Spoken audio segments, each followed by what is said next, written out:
Beberapa hari yang lalu pemerintah mengumumkan bahwasanya volume azan nggak boleh kenceng-kenceng. Pemerintah bener apa goblok? Bener apa goblok? Bener apa goblok? Bener apa goblok? Azan panggilan sholat, betul? Azan panggilan sholat, betul? Azan panggilan sholat, betul? Udah tahu asal usulnya azan?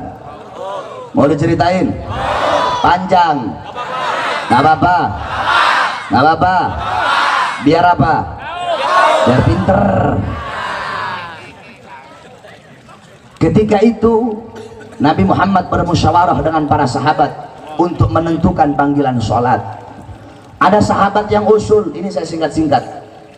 Ya Rasulullah, bagaimana kalau panggilan sholat itu kita naikin bendera?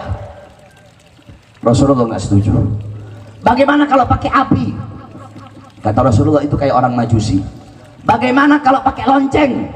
Kata Rasulullah, itu kayak orang Nasrani. Bagaimana kalau pakai trompet? Itu kayak orang Yahudi. Tiba-tiba Abdullah bin Zaid berkata, ya Rasulullah, semalam aku bermimpi ada orang yang berkata, Allahu Akbar, Allahu Akbar, Allahu Akbar, Allahu Akbar, asyhadu an la ilaha illallah, asyhadu an la ilaha illallah, asyhadu anna Muhammadar Rasulullah, asyhadu anna Muhammadar Rasulullah, hayya 'alas shalah, hayya 'alas shalah, hayya 'alal falah, hayya 'alal falah, Allahu akbar, Allahu akbar, la ilaha illallah.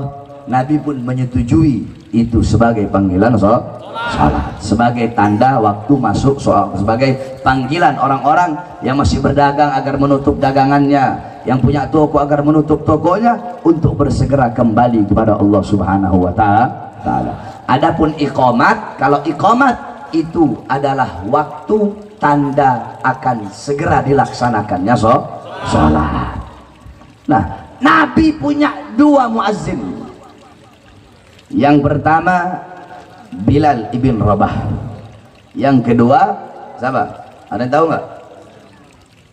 Siapa? Abdurrahman anak Abdurrahman Mahrus. Yang kedua Ibn Ummi Maktum. Ya, Ibn Ummi Maktum. Nabi punya muazzin dua, subuh, duhur. Ya, subuh, duhur biasanya Bilal. Asar, subuh, duhur, asar Bilal. Maghrib, isya biasanya Ibn Ummi Maktum. Kalau nggak salah begini, kalau nggak salah kembali. Kalau yang benar, kalau nggak salah itu tadi subuh Bilal sampai asar Ibn Ummi Maktum, maghrib, isya. Nah, pertanyaannya, kenapa Nabi milih dua sahabat ini? Kalau mau bilang suaranya enak, banyak sahabat yang suaranya enak. Banyak sahabat yang suara enak. Kenapa Nabi pilih Bilal ibn Rabah dan Ibn Ummi Maktum? Karena dua sahabat ini adalah dua sahabat yang paling keras suaranya. Bilal kan orang hitam. Ya, ini saya punya murid namanya Bilal, orang Ambon. Mana Bilal? Ah, itu orang Ambon tuh, murid saya itu. Nama doang Bilal. Cuma nggak pinter kayak segala Bilal tuh. Saya ganti namanya kemarin jadi Bilal tuh. Karena hitam makanya saya ganti Bilal. Orang hitam suaranya kencang-kencang. Ah, Nabi pilih Bilal. Kalau mau bilang enak, banyak sahabat suara yang enak. Jadi maksudnya apa? Agar suaranya kencang, agar terdengar oleh orang, agar terdengar di setiap pelosok-pelosok, agar terdengar di telinga-telinga orang yang tidak mau mendengarkan azan. Dari sekian banyak rumah, Nabi pilih rumah yang paling tinggi. Kenapa rumah yang paling tinggi? Jawab. Rumah pendek, tempat kalau pendek sama tempat tinggi, yang lebih kenceng suaranya tempat yang mana? Yang mana? Yang mana? Berarti Nabi memerintahkan itu tanda bahwasanya azan harus kenceng atau pelan? Kenceng atau pelan? Keras atau pelan? Keras atau pelan? Agar suara terdengar. Makanya Nabi pilih rumah yang paling tinggi sebagai tempat azan, saudara-saudara. Udah dikatakan dalam hadis, idza hadaratis shalah falyu'adzin lakum ahadukum. Apabila telah datang waktu salat, maka hendaklah salah satu dari kalian itu melakukan azan untuk sesama kalian.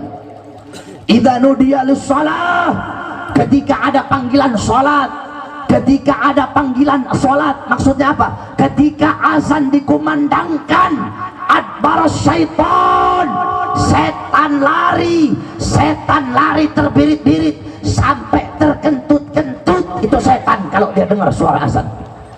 Berarti kalau yang nggak suka suara azan berarti apa? Kalau yang mau suara azan kecil berarti apa? Kalau pejabatnya suka pengen yang ngecilin volume azan, pejabat apa? Pejabat apa? Pejabat apa? Pejabat apa? Kalau ada ustadz, kiai, habib suka volume azan kecil biar gak kedengeran suaranya, berarti mereka itu siapa? Mereka itu siapa?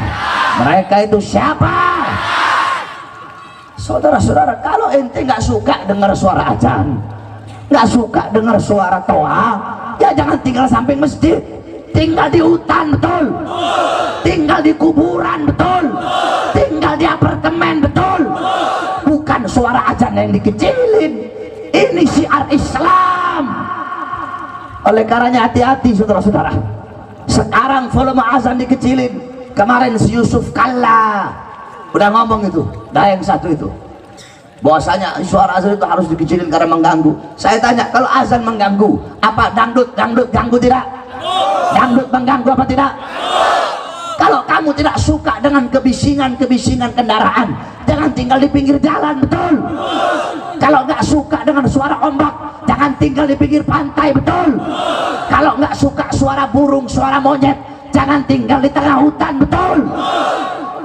Kalau nggak suka suara azan, jangan tinggal di pinggir masjid, jangan tinggal pinggir musola, tinggal sana di buah apa di tempat Cina sana, atau nggak pindah ke Amerika sana yang jarang ada suara azan. Di tempat-tempat orang-orang kafir saja masih terdengar suara azan.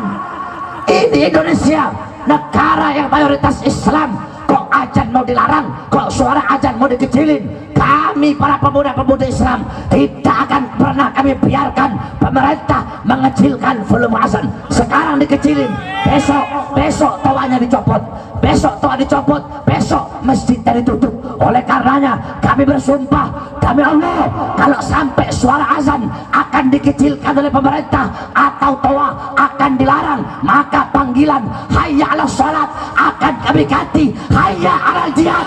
Berperang di mana? Saya tanya, kalau sampai azan dilarang, siap perang? Siap perang? Kamu lihat saja nanti.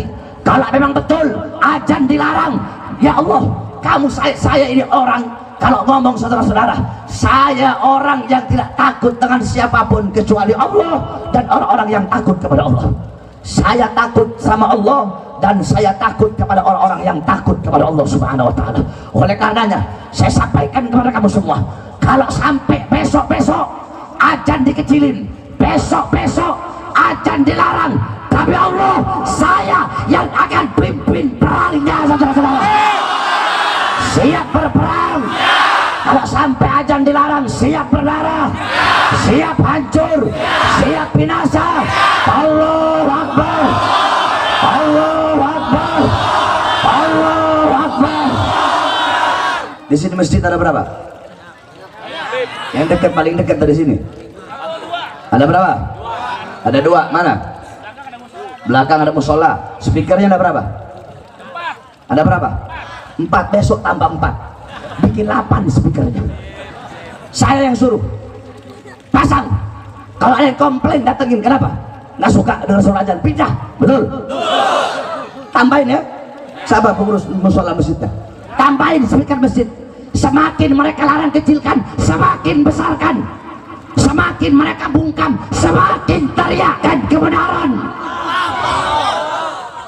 Oleh karena kita doakan agar Allah kasih kita pemimpin yang baik, pemimpin yang adil, pemimpin yang tidak merugikan Islam, merugikan ulama, yang bisa menghormati hukum-hukum Islam, syariat-syariat Islam. Seorang ulama yang meletakkan ayat-ayat suci